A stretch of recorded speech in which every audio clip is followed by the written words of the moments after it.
I've had a few Technic designers get in touch with me and ask me what the most efficient way of using Studio is with Technic parts. So that's what we're going to look at in this video.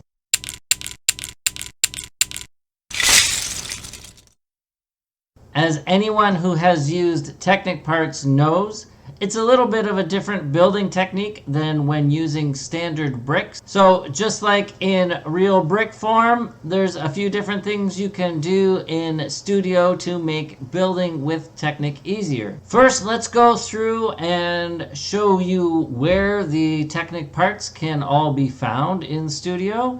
So if we go to the bottom left-hand side of the screen, we have our build palette.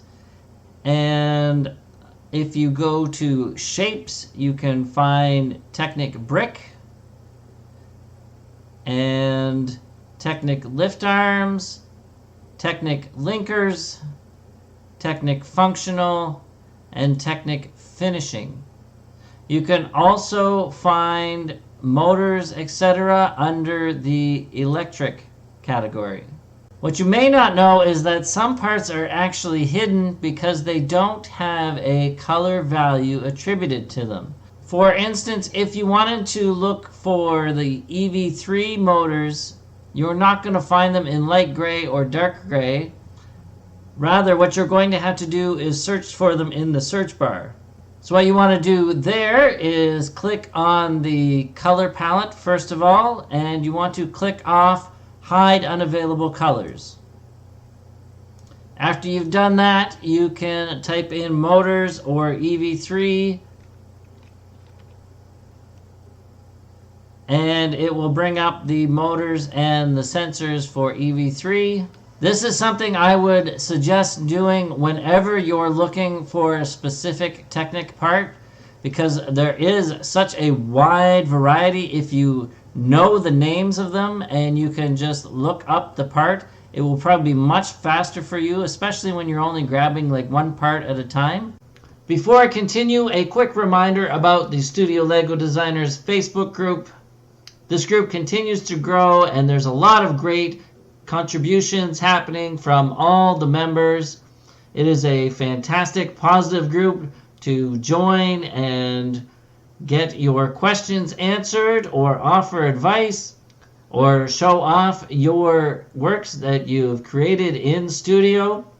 So if you wish to join that community, go on over to Studio LEGO Designers Facebook page. The link will be in the description below. As well, for those that don't know, I am a freelance commission LEGO designer.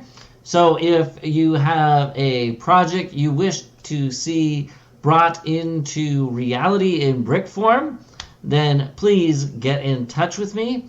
Also, I create instructions for other designers, so if you have a design that you wish to have instructions created for it, please get in touch. Thank you so much. Okay, so another thing you can do to make it a bit easier on yourself, if you're just going to exclusively use Technic parts, is to create a custom palette with just Technic parts in it. In another video, I had shown how to create a custom palette, but I'll go over it very briefly again here. You're going to go into the drop-down menu over on the bottom left-hand side again and go to Add Palette. And this one we're going to call Technic. And now we're going to go back to our master list, and we can just add in the Technic parts that we get to as we're using them. There are two ways to do that. You can either right click on the part in the build palette and add to palette Technic, or you can do the same thing on the viewport, click on the part, right click, add to palette, and then add that to your Technic palette. It's going to take some time to do this, but once you have it done, it'll be in a nice convenient spot. When you click down on the drop-down menu in the brick palette, you can just go down to your Technic parts.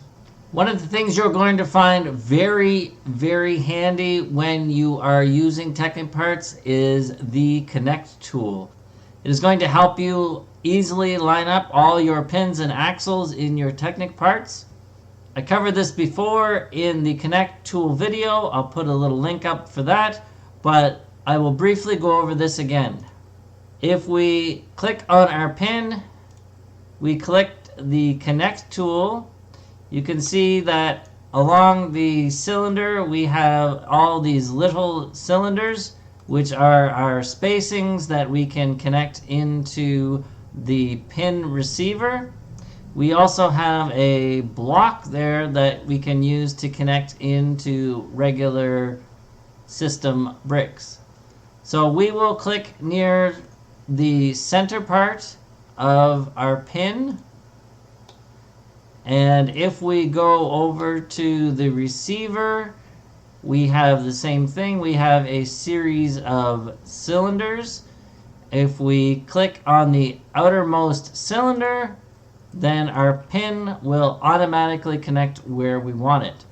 The same thing applies with axles. If we use our Connect tool and we have all of these cylinders again, if we click on the second one in this case, and we bring that over, we can see we have a few cylinders here in our half beam, and we click on the second one in there, we got our axle perfectly lined up. A situation may occur where you don't want that axle perfectly lined up into the axle receiver. Maybe you need to fudge the part a little bit this way or that way, and it's possible that the increments don't line up the way you need to. In this case, you're going to click on either the axle or the receiver part, depending on which part needs to move, and you're going to press the T key. That will bring up these arrows, which you can use to shift the part around. So if we want to just shift it over to the left a bit, we'll click on the arrow here, and that will allow us to drag it around. You can also notice as I'm dragging it that the number on the end is moving up and down. So if you want to just put in the number manually, that's also another way to get this to shift exactly where you want, and it's probably a little bit more precise and quicker to do than to be dragging it along and trying to figure out exactly where you want it. You can do the same thing with pins. So let's say we had a longer pin and we wanted this lift arm in the middle of this space here. We could click T and then drag that part over into the middle. One component I get questions about very often is the universal joint.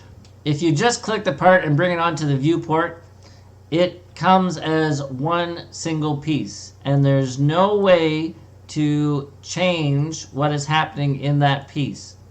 Some other compound parts within Studio have the release option where you can release all the parts and then manipulate them as you wish. The Technic Universal Joint does not have that option yet, but we do have the individual parts that are right beside the single part. So if we bring those up, so now we have our connectors perpendicular to each other, and then our middle joint here. First thing you want to do is make sure you have your angles correct, and then you can bring in the first universal joint on one end of an axle as you would. Then you can put in your middle joint,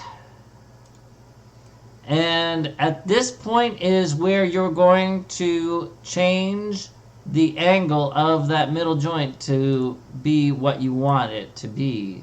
So we'll put this one at 30 degrees, and then we will set on our other part of the joint. So now we have that locked in place.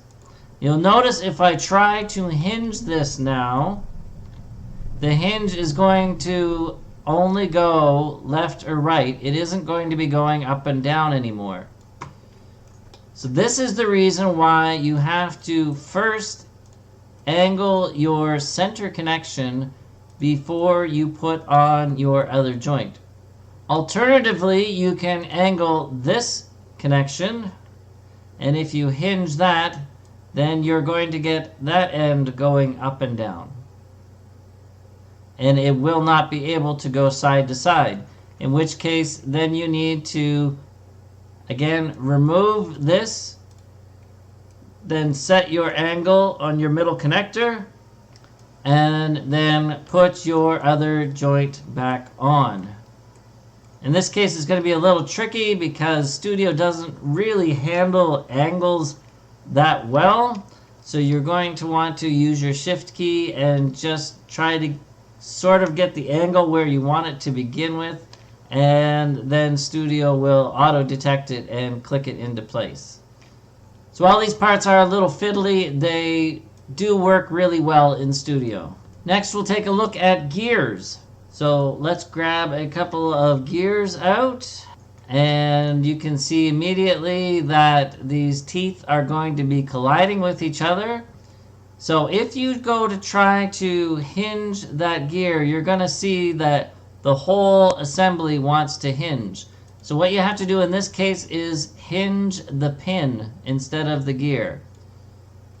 And then we can put that to where it needs to be. One thing you'll notice when you use the Technic motors and electric parts is that there are no cords. The problem with this, of course, the cords actually do exist on these parts, and without being able to see where they are, it's hard to visualize where your construction needs to happen and where you need to leave gaps so that the cords can fit through. You can find the cords in LDCAD, and LDCAD is a little better at handling flexible parts. Hopefully Studio will be taking a look at how to incorporate all of these things for Technic users so that we can use these parts as they're meant to be in our designs. If you're going to be using rigid hoses and the like to get the contours right in your models, I did a video on using flexible parts in Studio. So the same thing applies directly over from that video to using Technic parts. So I'll put the link in for that. And the last thing I'm going to talk about today is the shock absorbers. Again, as with the Technic universal joint, the shock absorber comes in one piece. So this isn't really useful in a lot of circumstances where you want to have that spring compressed a bit in your design. Thankfully, in the Studio LEGO Designers group, one of the members has provided the individual parts for the shock absorbers, so you can go check out the files there. So the same member has also done this for linear actuators and the axles within motors, so you can get them in your designs and put them where you want them.